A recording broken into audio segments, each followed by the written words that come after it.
হজরতের মৃত্যুর খবর ছড়িয়ে পড়তেই মদিনা শহরে যেন শোকের অন্ধকার নেমে এলো। কেউ কথা বলতে পারছিল না, কেউ আবার পাগলের মতো আচরণ করতে লাগল। অনেক মানুষ রাসূলুল্লাহ সাল্লাল্লাহু আলাইহি ওয়াসাল্লামের অসুস্থতার খবর জানতে জড়ো হয়েছিল। তখন কেউ বলল, তিনি ইন্তেকাল করেছেন। এ কথা শুনে সাহসী হজরত ওমর রাজিয়াল্লাহু খোলা তরবারি হাতে উঠে দাঁড়ালেন। তিনি ঘোষণা করলেন, যে বলবে রাসূলুল্লাহ মারা গেছেন তার মাথা কেটে ফেলা হবে। এ সময়ে হজরত আবু বকর সিদ্দিক রাজিয়াল্লাহু রাসূলের মৃত্যুশয্যার পাশে ছিলেন।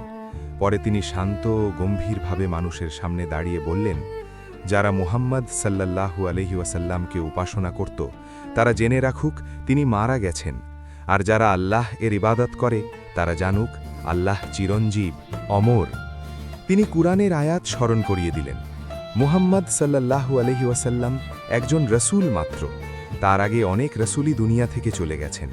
তিনি মারা যেতে পারেন বা শহীদ হতে পারেন, কিন্তু তিনি যে সত্যের বার্তা দিয়ে গেছেন তা কি তোমরা ছেড়ে দেবে? এই পৃথিবী ও আকাশের সবকিছুই আল্লাহ সৃষ্টি, আর সবাই শেষ পর্যন্ত তার কাছেই ফিরে যাবে। হজরত আবু বকরের এই কথায় মানুষের হুঁশ ফিরে এলো। হজরত ওমরের হাত থেকে তরবারি পড়ে গেল, তিনি দুর্বল হয়ে মাটিতে বসে পড়লেন। তার মনে পড়ল রাসূলের কথা, আমি তোমাদের মতোই একজন মানুষ।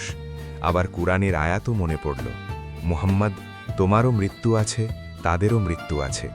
তখন তার অন্তরে প্রতিধ্বনিত হল মুসলমানের অটল বিশ্বাস, মুহাম্মদ সাল্লাল্লাহু আলাইহি ওয়াসাল্লাম আল্লাহর বান্দা এবং তার রাসূল।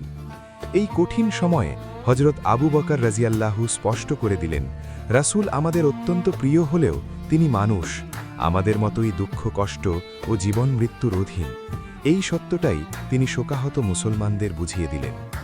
মানুষ মূলত তার মানবিক গুণের কারণেই রাসূলকে এত ভালোবাসত।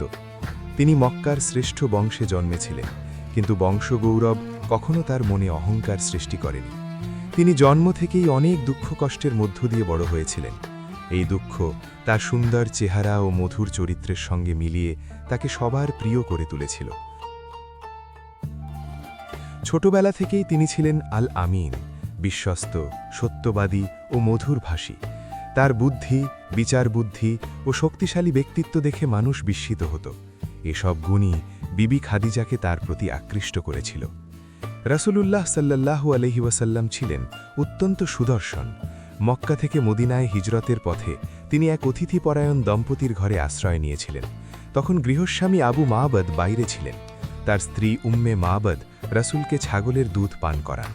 পরে স্বামী ফিরে এলে তিনি অতিথির রূপ বর্ণনা করেন। অত্যন্ত সুন্দর ও আকর্ষণীয় একজন মানুষ, মাথায় ঘন কুঞ্চিত চুল, উজ্জ্বল মুখমণ্ডল, বড় কালো চোখ, সুউচ্চ গ্রীবা, শান্ত ও গম্ভীর স্বভাব, কিন্তু কথা বললে তা মধুর শোনায়। তিনি না খুব লম্বা, না খাটো, না দুর্বল, না মোটা, এক অপূর্ব ব্যক্তিত্ব তার মধ্যে ফুটে উঠেছিল। মানুষের হৃদয় জয় করার জন্য তার চেহারা যেমন সহায়ক ছিল, তেমনি তার চরিত্র ছিল সত্যের সাধনায় পূর্ণ। কাছে গেলেই মানুষ তাকে আপনজন মনে করত। তার বিশ্বাস ছিল অটল, শত্রুর কঠিন নির্যাতনও তার মনোবল ভাঙেনি। সত্যের ব্যাপারে তিনি ছিলেন পর্বতের মতো দৃঢ়, কিন্তু মানুষের প্রতি করুণায় ছিলেন অত্যন্ত কোমল। মক্কার লোকেরা তাকে অনেক নির্যাতন করেছে, পাথর ছুঁড়েছে, উপহাস করেছে, তবু তিনি কখনো তাদের জন্য অভিশাপ দেননি, বরং প্রার্থনা করেছেন, হে আল্লাহ, এদের জ্ঞান দাও, এদের ক্ষমা করো। তায়েফে সত্যপ্রচার করতে গিয়ে তিনি ভয়ঙ্কর নির্যাতনের শিকার হন। পাথরের আঘাতে তার শরীর রক্তাক্ত হয়ে যায়, জুতো রক্তে ভরে যায়, তবু তিনি অত্যাচারীদের বিরুদ্ধে অভিযোগ করেননি। ধন সম্পদ, ক্ষমতা, রাজত্ব সবকিছু তুচ্ছ করে তিনি সত্যের পথে অবিচল ছিলেন। কেউ তাকে অভিশাপ দিতে বললেও তিনি বলেছিলেন, না, আমি মানুষের কাছে সত্যের বাণী পৌঁছে দিতে এসেছি। আজ যারা অস্বীকার করছে, হয়তো তাদের ভবিষ্যৎ প্রজন্ম ইসলাম গ্রহণ করবে। মক্কার কুরাইশরা তাকে হত্যা করার জন্য পুরস্কার ঘোষণা করেছিল। বদর, উহুদ ও খন্দকের যুদ্ধে তারা মুসলমানদের ধ্বংস করতে চেয়েছিল। তবু শেষ পর্যন্ত যখন তিনি বিজয়ী হয়ে মক্কায় প্রবেশ করলেন, তখন প্রতিশোধ না নিয়ে বললেন, আজ তোমাদের ওপর আমার কোনো অভিযোগ নেই, তোমরা সবাই মুক্ত। এই ক্ষমাশীলতা তার মহান মানবতার প্রমাণ। এত মহিমার মধ্যেও তিনি নিজেকে কখনো বড় মনে করেননি। মক্কা বিজয়ের পর এক ব্যক্তি ভয়ে কাঁপতে কাঁপতে তার কাছে এলে তিনি হাসি মুখে বলেছিলেন, ভয় পেও না, আমি রাজা বা সম্রাট নই, আমি এমন এক নারীর সন্তান যিনি সাধারণ শুকনো মাংস খেয়ে জীবন কাটিয়েছেন। তিনি নিজের সামান্য ভুলও গোপন করেননি। একবার এক অন্ধ ব্যক্তি তার বক্তব্যের মাঝখানে প্রশ্ন করলে তার মুখে সামান্য বিরক্তির ছাপ দেখা যায়। এই ঘটনাকে কেন্দ্র করে কুরআনে একটি আয়াত নাজিল হয়। তিনি তা লুকাননি, বরং সবার কাছে প্রকাশ করেছেন। মানুষের অগাধ ভালোবাসা ও আনুগত্য থাকা সত্ত্বেও তিনি কখনো বিলাসী জীবন বেছে নেননি।